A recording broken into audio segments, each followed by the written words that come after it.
Welcome. You are about to take a journey to a place of the divine love within with Deborah Buffet on the Love by Intuition show. For the next hour, allow her to prepare you in becoming a magnet for a profound love-infused relationship by identifying and focusing on solutions through love.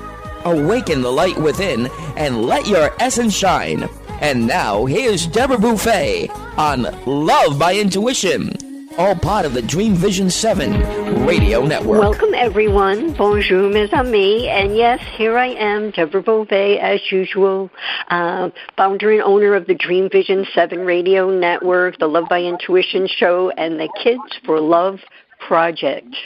If you're tuning in for the very first time, we are Boston-based syndicated internet radio station with all the bells and whistles to listen in the car or online or on your mobile devices.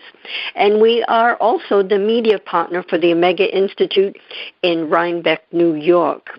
And I invite you to check us out by going to Dreamvisions, all one word with an S on the end, the number 7, radio.com.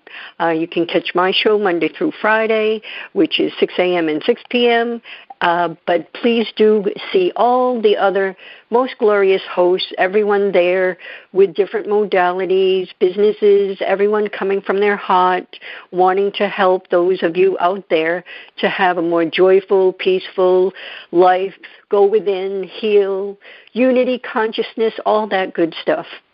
So we are welcoming back Lauren Walker, and I'm really excited to have her back. I just love her. She is the author of Energy Medicine Yoga, Amplify the Healing Power of Your Yoga Practice, and the Energy Medicine Yoga Prescription, both published by Sounds True. She's been teaching yoga and meditation for 100 years. I'm only 1997. And she created the Energy Medicine Yoga while teaching at Norwich University. We're going to be talking about, she is at the Omega Institute, June 14th through the 16th. With a workshop about energy medicine yoga, and she travels internationally. She is just a Energizer Bunny going around the world teaching her energy medicine yoga. So come on in and welcome back to the show, Lauren. Well, hi. Thank you for having me back. You're welcome.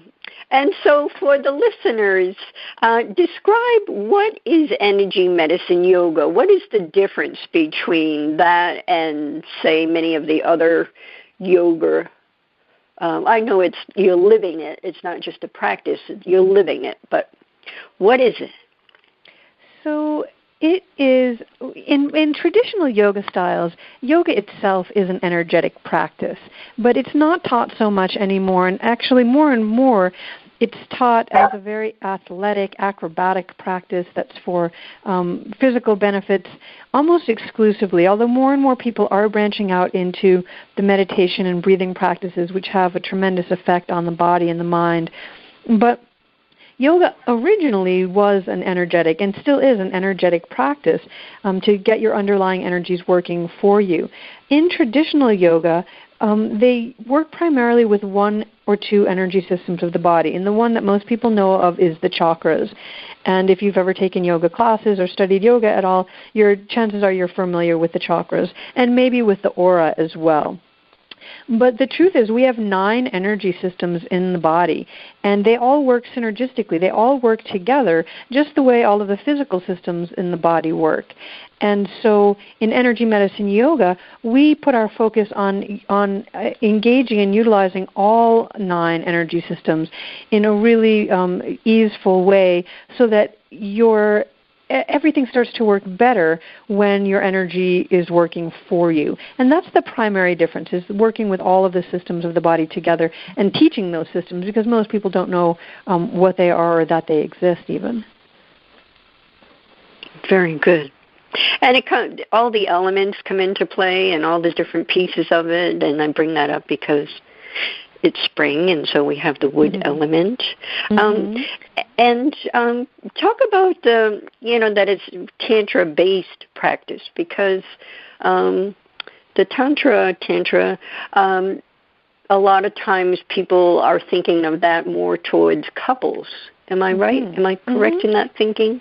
Yeah, so let me unpack a couple of things that you just said. The first is the elements, and actually the second book that I wrote, the Energy Medicine Yoga Prescription, is based on and organized around the 5-element theory. And that is one of the energy systems in the body, and so that's one of the 9 systems that we use. And it's the system that includes everything.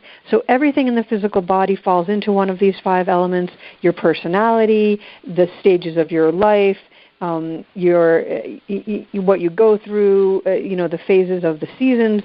Everything in the universe falls into these 5 elements. And so it's very powerful and also simple. Even though it's incredibly vast, it's also very simple in that everything is only one of 5 things. So if you have an imbalance in your body, you can find out which of the elements it falls under and then work to bring that into balance. And then you brought up Tantra.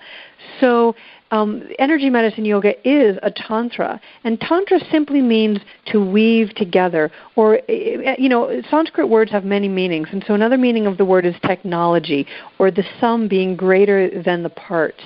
And so the tantra of energy medicine yoga is the weaving together of these 9 ancient systems in the body, in the energetic body, into a yoga practice, a physical-based, breath-based, meditation-based yoga practice. And the reason that Tantra gets so often misconstrued to be simply a sexual practice is because Tantra does not rule anything out on the path to realization, the path to spiritual growth. And one of those paths and one of those ways to have a spiritual experience and an experience of oneness is through sexual union and through sensuality in the physical body. The reason that it's become almost exclusively identified with that is simply the nature of human beings, is to kind of go to the most titillating, end game of things, so to speak. But also, in some ways, it's the easiest way to God realization, right? It's the entry point of the energy system in the body through the genitals. It allows a quick rise of energy through the chakras, and in its best case, it is a way of expressing love and feeling unity, and it's a quite beautiful practice. But it is only one stop on the path to self-realization, and if you're working through the chakra system, it's actually just the beginning. It's just the beginning, because the sexuality resides in the first and second chakra. As you rise up the chakras, you get to love in the 4th chakra, and then you get more to the intuition and connection to the divine in the 6th and 7th chakra. And so, while you can absolutely have a unifying experience in any of the chakras, if you just stop and only utilize your experiences in the 1st and 2nd chakra, you're really limiting your overall holistic experience of what it means to be a human and what it means to be both a physical being and a spiritual being. Right, I agree with that. Yes. And do you believe that there are more than the 7, that there are many other chakras that people just as of late are talking about it?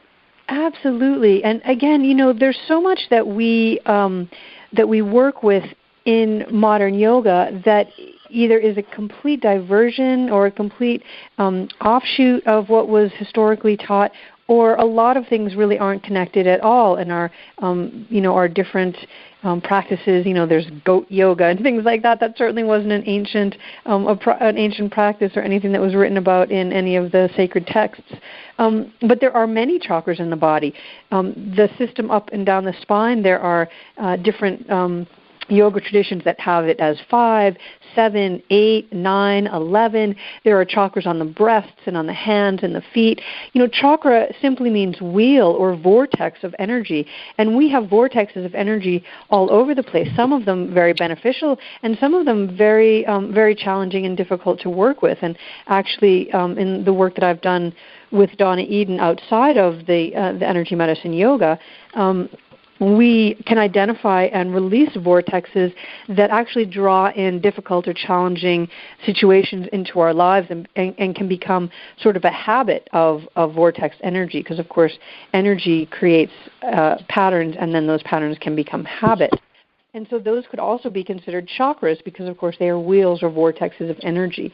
And so while they're certainly utilized in a different way than the traditional chakras in yoga, the traditional chakras in yoga are also varied depending on which tradition you're studying. So it's an incredibly vast and intricate subject, and a lot of it isn't really taught from a place of either understanding or from the ancient texts or from a real experience of what the chakras are.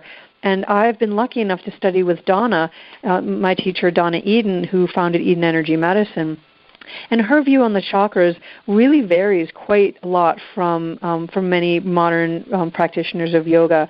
And I really trust her interpretations of it, not only because I've experienced the changes myself, but because Donna sees energy. And she discovered these systems independently of studying any of these ancient texts. She discovered them through healing herself.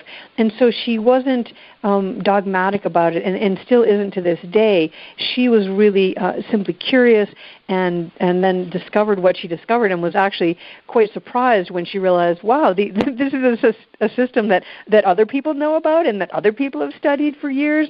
And so it really gives, for me, a more meaningful and authentic expression and understanding of the chakras. And I'm actually teaching a week-long chakra retreat this summer at the Feathered Pipe Ranch in Montana. And I've never taught this outside of trainings before. I've never taught this to the public before. And it's based on Donna's trainings and the work that I've studied with Donna. And if you're interested in chakras, I encourage you to take this, to come to this retreat, because it will really transform how you understand how they work in the body and how you can evolve yourself into your desired future with the chakras. So you're, and with Donna, integrating yoga with the Eden Energy Medicine. So that's exactly what I did. I studied with Donna for many years. And during that time, I would weave these techniques into my yoga practice. And when I went back to teaching yoga, I started to integrate these practices into what I was teaching.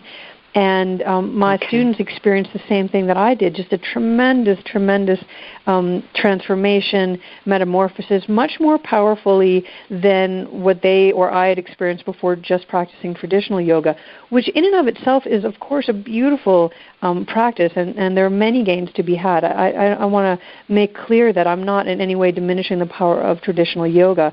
But in my experience and the experience of my students and now the teachers that I train, the power of weaving these 9 energy systems into what is already being practiced in traditional yoga practice is just exceptional.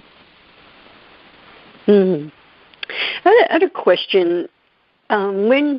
When any of us, when we tune into nature, tune into the source of who we are, because I believe that there isn't any division, separation between the higher intelligence and us.